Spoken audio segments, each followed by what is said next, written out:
So hello aspirants, welcome back. हम देख रहे थे salient features of Indian constitution, जिसमें पहले पार्ट में हमने लगभग 10 साइलेंट फीचर्स जो हमारे कॉन्स्टिट्यूशन के हैं वो देख लिए थे। उसके आगे के जो फीचर्स है वो इस लेक्चर में कवर करेंगे। तो अगर आप अब तक हमारे साथ जुड़े नहीं हैं तो लाइक शेयर सब्सक्राइब करके जुड़ जाइए।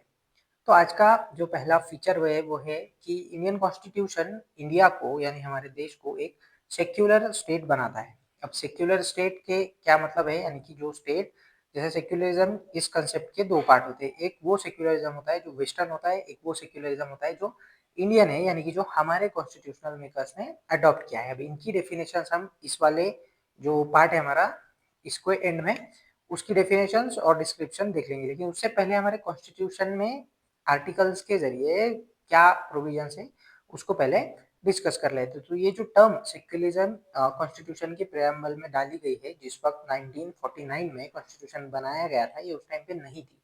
इसको बाद में हमने कॉन्स्टिट्यूशन अमेंड करके डाला है। तो डाला था हमने 42nd अमेंडमेंट जो हुई थी 1976 में। इस वाली अमेंडमेंट में हमने सेक्युलर ये वाला वर्ड प्रेम्बल में डाला था। अब जब इसको हमने प्रेम्बल में ऐड किया तो इसके साथ बहुत सारे आर्टिकल्स, बहुत सारी और भी चीजें हमने चेंज की थी, अमेंड की थी। तो इसका ये मतलब होता है कि प्रेम्बल इंश्योर करती है, प्रेम्बल सिक्योर करती है आपकी लिबर्टी, बिलीफ, फेथ और वर्शिप में, यानी कि आपको आपकी जो मान्यता है, आपकी जो फेथ है, और आप जिसकी चाहे पूजा कर सकते हो, आप जिसकी चाहे वर्शिप कर सकते हो, that you have liberty to do that. और the state shall not deny to any person equality before law और इक्वल प्रोटेक्शन ऑफ लॉ। और ये काम करते वक्त जो स्टेट है किसी के साथ कोई डिस्क्रिमिनेशन नहीं करेगा, यानी कि अगर आप किसी पर्टिकुलर वर्शिप को, किसी पर्टिकुलर बिलीफ सिस्टम को फॉलो करते हो तो सिर्फ इस ग्राउंड पे स्टेट आपके साथ में डिस्क्रिमिनेशन नहीं कर सकता। Then the state shall not discrimination against any citizen on the grounds of religion, यानी कि आर्टिकल 15 में ये बात की गई है कि रिलीजन के ग्राउंड पे आपके साथ किसी भी तरह का डिस्क्रिमिनेशन नहीं हो सकता, चाहे वो किसी भी फील्ड में हो, चाहे वो किसी भी प्लेस पे हो, चाहे वो किसी भी टाइप का हो। So no discrimination at all, सिर्फ इस वजह से कि आप एक पर्टिकुलर रिलीजन को बिलीव करते हो। Then article 16 equality of opportunity for all citizens in matter of public employment. तो जो अपॉर्चुनिटीज है, जो आपकी जॉब सिक्योरिटीज है, जो आपका एजुकेशन है, जितने भी पब्लिक सेक्टर है, वहां पर भी स्टेट इन ग्राउंड्स पे, रिलीजन के ग्राउंड्स पे, बिलीफ सिस्टम के ग्राउंड्स पे कोई डिस्क्रिमिनेशन नहीं करेगा, या यूं कहिए कि उस चीज को कंप्लीटली स्टेट इग्नोर करेगा। Because we are secular state, और सेक्युलर स्टेट का मतलब ये रहता है कि हम रिलीजन के बेसिस पे कोई बात नहीं करेंगे। You go there, you compete and you get the opportunity. Then आता है article 25 all persons equally entitled to freedom of conscious and the right to freely profess, practice and propagate any religion. अब यहाँ पे आपको तीन type के freedom की बात है। पहला कि आप प्रोफेस कर सकते हो, आप जिसमें आपको मानना है आप उसमें मान सकते हो। आप अपने रिलीजन की प्रैक्टिस कर सकते हो, आप अपने ट्रेडिशन को फॉलो कर सकते हो, आप अपने कल्चर को अडॉप्ट कर सकते हो, और आपकी जो जो प्रैक्टिसेस आपको करनी है आप वो कर सकते हो। एंड सबसे इम्पोर्टेंट चीज, आप अपने रिलीजन को प्रोपोगेट कर सकते हो, यानी कि अपने रिलीजन को फैला सकते हो, उसका प्रचार कर सकते हो। Yes, it is a constitutional right जो कि आपको आर्टिकल 25 देता है। एंड स्टेट आपसे ये राइट नहीं ले सकता या आपको आपका रिलीजन प्रोपोगेट करने से रोक नहीं सकता। That is what article 25 says. And every religious denominations और any of its sections shall have the right to manage its religious affairs। अब जो भी आपका रिलीजन की कोई संस्था है, कोई बॉडी है, या जो भी आपकी प्रॉपर्टीज है, वो सब कुछ मैनेज करने के राइट्स, उसके जो भी अफेयर्स है उनको कंट्रोल करने के, उनको मैनेज करने के, उनको स्ट्रक्चराइज करने के और उनकी फंक्शनिंग देखने के सारे राइट्स आपके रिलीजन के पास है, आपके लोगों के पास होंगे। This is article 26।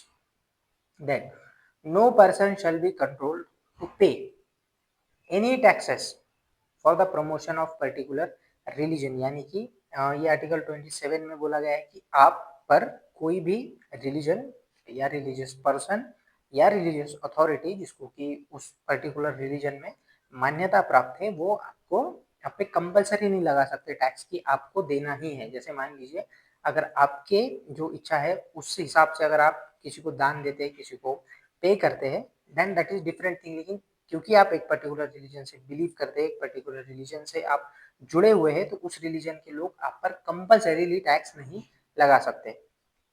No religious instructions shall be provided in any educational institute maintained by the state, article 28।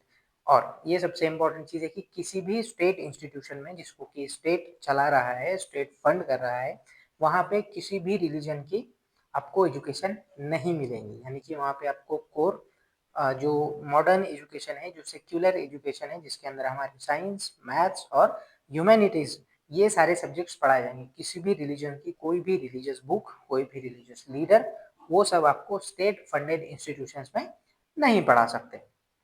Any section of the citizen shall have the right to conserve its distinct language, script and culture. आपकी language, script, culture ये सब preserve करने का, इसको संभालने का, इसको practice करने का, इसको यूज करने का आपको राइट है आर्टिकल 29 के अंदर। And all minorities shall have the right to establish and administer educational institutions of their choice, article 30।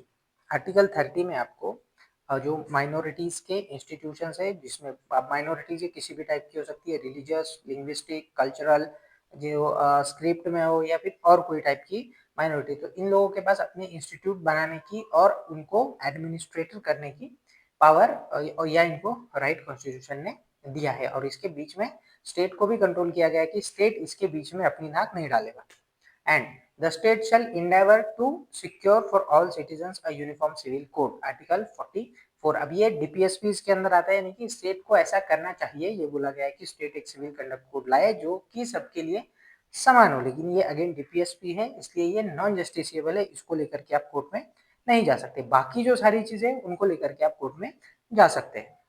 अब जो हमने बात की थी कि वेस्टर्न कंसेप्ट ऑफ सेक्युलरिज्म और इंडियन कंसेप्ट ऑफ सेक्युलरिज्म, तो western concept of secularism is negative concept है, ओके, जहाँ पे ये बोला जाता है कि स्टेट और रिलीजन कंप्लीटली अलग चीजें है। Okay, religion is your personal thing and state जो कि पब्लिक चीज है, तो वहां पे आप इन दोनों का मिक्सचर नहीं करेंगे। There is a divorce between state and religion. लेकिन इंडियन सेक्युलरिज्म जो है वो पॉजिटिव है, यानी कि हम यहाँ पे ये बात करते हैं कि हम सबको इक्वली रिस्पेक्ट करेंगे, ना कि हम दोनों को अलग करेंगे। That is the difference between western secularism and Indian secularism, जहाँ पे वेस्टर्न सेक्युलरिज्म कंप्लीटली अलग करता है रिलीजन को। के the church is different from the state institution. लेकिन इंडिया की जो कंडीशन है, इंडिया की जो सोसाइटी है, इंडिया की जो रिलीजियस सिस्टम है, इंडिया की जो डाइवर्सिटी है, उसके लिए ये वाली कंसेप्ट सूट नहीं करती, क्योंकि वेस्टर्न कंट्रीज में यूजुअली एक ही रिलीजन होता है, एक ही बिलीफ सिस्टम के लोग होते हैं, तो वहां पे उसको बाईपास कर देना इजी है। लेकिन इंडिया में इतने सारे थाउजेंड्स एंड थाउजेंड्स टाइप के बिलीफ सिस्टम है, तो आप इन सबको बाईपास नहीं कर सकते, तो you can not easily separate them. So हम पॉजिटिव साइड चूज करते हैं कि हम सबको इक्वली ट्रीट करेंगे, इक्वली रिस्पेक्ट करेंगे, और एज अ इंडिया इस देश का कोई रिलीजन नहीं होगा। We don't have any national religion, so that is our Indian form of secularism. Then next salient feature is universal adult franchises. Universal adult franchises यानी कि जितने भी जो मिनिमम एज अगर आप क्वालिफाई करते हैं तो आपको राइट टू वोट मिलता है। बस एक ही क्राइटेरिया है कि आपको इतनी एज तक जाना है, जो कि अभी 18 है। स्टार्ट में ये 21 थी, जिसको हमने 1989 में 61st अमेंडमेंट करके उसको 18 किया है। तो एक ही क्राइटेरिया है कि आपको बस 18 साल का होना है। इसके अलावा एजुकेशन, फाइनेंसेस, सोशल स्टेटस, बाकी पॉलिटिकल कनेक्शंस कुछ नहीं देखा जाएगा। आप किस रिलीजन से हो, किस कास्ट से हो, किस जेंडर से हो, doesn't matter. If you are just above 18 you have the right to vote, and this is adult franchises. और इंडियन कॉन्स्टिट्यूशन दुनिया के उन कॉन्स्टिट्यूशंस में से आता है जिन्होंने पहली ही वोटिंग में इसको यूनिवर्सल कर दिया था। यानी कि जैसे हम देखते हैं कि अमेरिकन कॉन्स्टिट्यूशन में जो यूनिवर्सल फ्रेंचाइजीज हुआ उसको एक टाइम मिला, यानी कि पहले सिर्फ जो व्हाइट मेल्स थे उनको राइट टू वोट मिला, देन ब्लैक मेल्स को राइट टू वोट मिला, देन व्हाइट वुमेन्स को राइट टू वोट मिला, एंड देन एंड में जो ब्लैक वुमेन्स थी उनको राइट टू वोट मिला। तो इतने सारा जो स्ट्रगल उन लोगों को करना पड़ा वो इंडिया में नहीं हुआ था। हमने 1952 में जो पहला इलेक्शन हुआ था तभी पूरे इंडियंस को अबो 21 सब लोगों को राइट टू वोट था। So this is adult franchise, again very important features of our constitution. Then single citizenship, आपको पूरे इंडिया के लिए एक ही सिटीजनशिप है अमेरिका की तरह। आपको जो सेंट्रलाइज्ड गवर्नमेंट है उनकी एक सिटीजनशिप और जो आपकी स्टेट गवर्नमेंट है उनकी दूसरी सिटीजनशिप ऐसे लेने की ज़रूरत नहीं पड़ती। You are just the citizen of India और फिर पूरे इंडिया के अंदर आप कहीं पे भी रहो उस सिटीजनशिप के साथ आप इजीली रह सकते हो। देन हमारे कॉन्स्टिट्यूशन ने इंडिया का जो सिस्टम है, इंडिया की जो डेमोक्रेसी है और अपना जो structure parliamentary form of democracy जो बनाया है उसको प्रिजर्व करने के लिए कुछ इंडिपेंडेंट बॉडीज बनाई है। इन इंडिपेंडेंस बॉडीज को कॉन्स्टिट्यूशनल स्टेटस दिया है ताकि इन पे कोई बाद में आंच ना आ सके, कोई इनको कंट्रोल ना कर सके, कोई इनके ऊपर जो है तो प्रेशर ना बना सके। तो उसमें से पहली बॉडी है इलेक्शन कमीशन। तो election commission is a constitutional body और उसका एक काम है कि पूरे देश के अंदर पार्लियामेंट के लिए और स्टेट लेजिस्लेटिव असेंबलीज के लिए free and fair election conduct करना, जिनको ये पावर मिलती है आर्टिकल 324 के जरिए और जिनको 1950 में बनाया गया था। इलेक्शन कमीशंस का और इलेक्शन कमिश्नर्स का जो काम है वो ये होता है कि पूरे देश के अंदर शांति से, अच्छे से और फेयर तरीके से इलेक्शन कराया जाए, किसी को भी स्टेट मैकेनिज्म का कोई पॉलिटिकल पार्टी फायदा ना उठा सके और स्टेट मैकेनिज्म के जरिए हम किसी का एक्सप्लॉयटेशन ना करें या किसी को दबाए नहीं, किसी को धमकाए नहीं और फ्री फेयर तरीके से इलेक्शन को ये इलेक्शन कमिश्नर को करना चाहिए। बाकी वो क्या कर रहे हैं we know that. Then again एक और बॉडी होती है सीएजी कैग, जिसको हम बोलते हैं कंट्रोलर एंड ऑडिटर जनरल। इसको हम द टाइगर ऑन पेपर यानी कि कागजी शेर भी कहते हैं। इसका ये काम होता है कि इंडियन गवर्नमेंट के जितने भी पैसे खर्च होते हैं ये उनका ऑडिट करते हैं। तो इसको हम गार्डियन ऑफ पब्लिक पर्स भी बोलते हैं। ओके, सो इनको बनाते हैं आर्टिकल 148 ऑफ इंडियन कॉन्स्टिट्यूशन।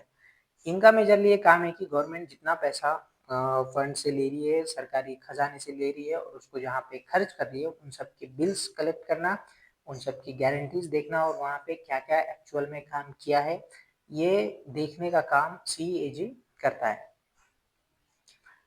तीसरी इम्पोर्टेंट बॉडी है UPSC union public service commission, जिसकी आप लोग स्टडी कर रहे हैं जिन एग्जाम्स के लिए, तो उन एग्जाम्स को कंडक्ट करने की जिम्मेदारी यूपीएससी की होती है। इनका ये काम होता है कि ये पब्लिक सर्वेंट्स चुने, एडमिनिस्ट्रेटर्स चुने जो कि देश के एडमिनिस्ट्रेशन को चलाने में गवर्नमेंट की और जो हमारे एग्जीक्यूटिव है उनकी हेल्प करें। तो इनको पावर्स मिलती है आर्टिकल 315 से 323 यानी कि 315 से लेकर 323 के बीच में जितने आर्टिकल्स है ये सारे यूपीएससी को एम्पावर करते हैं। ये कमीशन बना था ब्रिटिशर्स के टाइम में 1926 एज पीसीएस यानी कि जब इसको पब्लिक सर्विस कमीशन बोलते थे और इसको जो इंडियन कॉन्स्टिट्यूशन है उसके अंदर जो कॉन्स्टिट्यूशनल स्टेटस मिला वो मिला 1950 में। तो ये जो ओरिजिनली ये बना था इसको ब्रिटिशर्स ने बनाया था 1926 में, लेकिन हमने अपने कॉन्स्टिट्यूशन में इसको 1950 में कॉन्स्टिट्यूशनल स्टेटस दिया। एंड देन इसी के साथ स्टेट पब्लिक सर्विस कमीशंस भी होते हैं जो इन्हीं आर्टिकल्स में इनको भी पावर मिलता है और इनका ये काम रहता है कि किसी स्टेट के अंदर जो एडमिनिस्ट्रेशन है ओपन कंपटीशन के जरिए ओपन कंपटीशन करके एग्जाम्स करा के वहां से लोगों को भर्ती कराए। Next important feature emergency provisions. तो इंडिया के अंदर 3 टाइप की इमरजेंसी इंडियन कॉन्स्टिट्यूशन में बात की गई है, एक नेशनल इमरजेंसी, एक स्टेट इमरजेंसी और एक फाइनेंशियल इमरजेंसी। तो नेशनल इमरजेंसी जो होती है वो होती है आर्टिकल 352 352, जिसमें 3 टाइप से हम लगा सकते हैं। एक तो एक्सटर्नल वॉर, अग्रेशन और आर्म्ड रिबेलियन। तो ये जो आर्म्ड रिबेलियन है ये हम जानते हैं कि 1975 में जो इंदिरा गांधी जी ने इमरजेंसी लगाई थी उसके बाद ये आर्म्ड यानी कि सशस्त्र वाला जो वर्ड है उसमें ऐड किया गया था। तो इन 3 ग्राउंड्स पे हम इमरजेंसी लगाते हैं और ऐसी इमरजेंसी एक बार 1962 में लगी थी जब चाइना के साथ वॉर हुआ था, 1975 में एक बार लगी थी। और स्टेट इमरजेंसीज जो कि 356 कलम 356 के जरिए इसको लगाई जाती है और ये सैकड़ों बार, बहुत बार इसको यूज किया गया है सेंट्रल गवर्नमेंट के जरिए से। और इसका मेजर ये इसलिए यूज करते थे इसको कि जिस स्टेट में इनकी गवर्नमेंट नहीं होती थी सेंटर की, तो वहां पे प्रेसिडेंट्स रूल या स्टेट इमरजेंसी लगा करके गवर्नमेंट को हटाने का काम इसका मिसयूज होता था। देन फाइनेंशियल इमरजेंसी जो कि आर्टिकल 360 में इसकी बात की गई है। अब तक इंडिया में कभी भी फाइनेंशियल इमरजेंसी लगी नहीं है। इसका ये काम होता है कि जब इंडिया की इकोनॉमी पूरी तरह से टूट जाएंगी उस वक्त फाइनेंशियल स्टेबिलिटी लाने के लिए और क्रेडिट ऑफ इंडिया को बनाए रखने के लिए जो फंड्स है, कंसोलिडेटेड फंड्स और सारे गवर्नमेंट की सैलरीज और सारे गवर्नमेंट एक्सपेंडिचर उसको गवर्नमेंट कट कर सकती है। ये होती है फाइनेंशियल इमरजेंसी। और इमरजेंसी के रिलेटेड एक और चीज कि चाहे कोई भी टाइप की इमरजेंसी लगे, all power goes to centre. तीनों टाइप में से किसी भी टाइप की इमरजेंसी लगे, सारी पावर सेंटर के पास जाएंगी, सारी power prime minister and cabinet ministry के पास चली जाती है विद इन अ मोमेंट की। जिस मोमेंट पे ये अनाउंस हुआ, जिस मोमेंट पे प्रेसिडेंट ऑफ इंडिया के उस पेपर पे साइन हो गए, उसी मोमेंट से सब लोगों का जितने भी राइट्स है, जितनी भी बॉडीज है, सबके जो पावर्स है वो सस्पेंड हो जाते हैं and the prime minister and the parliament becomes all powerful. So central government की ये बात है। देन जैसे कि हमने पिछले वाले लेक्चर में देखा था कि इंडिया एक कुछ फीचर्स है हमारे पास जो कि फेडरल गवर्नमेंट के, जिसमें हमने 3 टायर गवर्नमेंट की बात की है। तो पहले जो कॉन्स्टिट्यूशन था उसमें 2 टायर्स थे, ओनली सेंट्रल गवर्नमेंट और स्टेट गवर्नमेंट। तो ये जो लोकल सेल्फ गवर्नमेंट वाली चीज है, ये हमने बाद में कॉन्स्टिट्यूशन में अमेंड करके उसको ऐड किया है 23rd and 24th constitutional amendment जो कि 1992 में हुई थी, उसमें ये हमने ऐड किया है local self government. 23rd amendment में कॉन्स्टिट्यूशनल रिकॉग्निशन दिया पंचायत को, रूरल लोकल गवर्नमेंट जो होती है, एंड एक पार्ट ऐड किया, पार्ट 9 और 11 जो शेड्यूल है, शेड्यूल नंबर 11 उसको ऐड किया था कॉन्स्टिट्यूशन के अंदर। उसके बाद में 97 कॉन्स्टिट्यूशनल अमेंडमेंट जो कि 2011 में हुई, उससे हमने जो कोऑपरेटिव सोसाइटीज है उनको भी कॉन्स्टिट्यूशनल स्टेटस दिया, जिसमें कि it made the right to form cooperative societies, ये एक फंडामेंटल राइट बना आर्टिकल 19 के अंदर। It includes a new DPSPs on promotion of cooperative societies, article 43B। It added a new part, okay 9B, जो हमने देखा था कि अमेंडेबिलिटी वाले पार्ट में कि कॉन्स्टिट्यूशन में पार्ट 9B जो ऐड किया था, तो वो इससे कोऑपरेटिव सोसाइटी से रिलेटेड था, जिसमें आर्टिकल 243ZH टू 243ZT तक के कॉन्स्टिट्यूशन में ऐड किए गए थे। तो ये सारी चीजें थी जिससे पंचायत राज और कोऑपरेटिव सोसाइटीज को कॉन्स्टिट्यूशनल स्टेटस मिला, और कॉन्स्टिट्यूशन के अंदर इन आर्टिकल्स और इन पार्ट्स में उसको हमने ऐड किया। सो आज का लेक्चर इतना ही था। अब तक हमने पिछले लेक्चर में और इस लेक्चर में जो salient feature of Indian constitution है उसको हम देख चुके हैं। इसके अलावा भी if you know any of the feature that is really important or UPSC have asked about it, please let me know in the comment sections। तो मिलते हैं हम नेक्स्ट लेक्चर में।